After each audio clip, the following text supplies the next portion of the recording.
This video tutorial will show you how to upload data from a spreadsheet or CSV data file into the Open Data or Internal Data Portal. One of the main reasons to choose to use the Internal Data Portal versus the Open Data Portal is that you can work in teams on a dataset for effective collaboration before federating it as a public dataset into the Open Data Portal. You also have the ability to create joins with the data.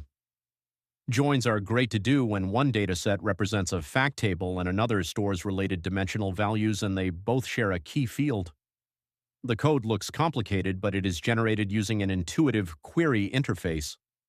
The queries are possible in either portal, but the join is only possible using the Internal Data Portal. To start uploading data, click on the little plus sign in the upper right of the screen. When asked what you would like to create, select Dataset, give it a name, and then click Create Dataset. The title can be edited at a later time if desired. You have the option of starting by adding the data or completing the metadata first. You must complete a few required metadata fields in order to publish the dataset. These are currently set to the description, agency, jurisdiction, and the time period section, which includes these three fields: update frequency, time period of content, and date that the metadata was written. To add the data, you typically drag an Excel or CSV file into the Browser tab or use the Browse button to select your file. Then you advance to the review and configuration steps where you can tweak how the dataset is handled by the platform and correct any false assumptions made by the platform concerning data types, numeric precision, date representation, text or number alignment, and so on. You have the options of representing numbers as currency, financial, or accounting, and percentage. You also have the option of showing or hiding the thousands and decimal separators for larger numbers and specifying precision. Other modifications are made by clicking the vertical ellipsis on a column header. Things you can do include removing or hiding a column or setting it as a row identifier, which requires that the field be unique to operate as a primary key. You may also perform transformation on the data. This is often done for modifying dates or for cleaning, validating, or combining data.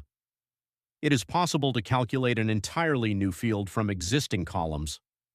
If you have latitude and longitude values or address information, you can also create a geo-reference column for mapping within the Data and Insights platform. Once you are done reviewing and configuring your dataset, click the Done button. Then, if everything is ready to go, as indicated by all three cards shown going from gray to white, referring to the Add Data, Review and Configuration, and the Metadata Settings cards, you can click the Publish Dataset button. From there, you must select your desired audience. You can choose to change the audience later if desired. The options are public and private, with the internal option being an additional option in the Internal Data Portal only. Private datasets are only available to yourself and any collaborators that you designate. That is pretty much everything you need to do.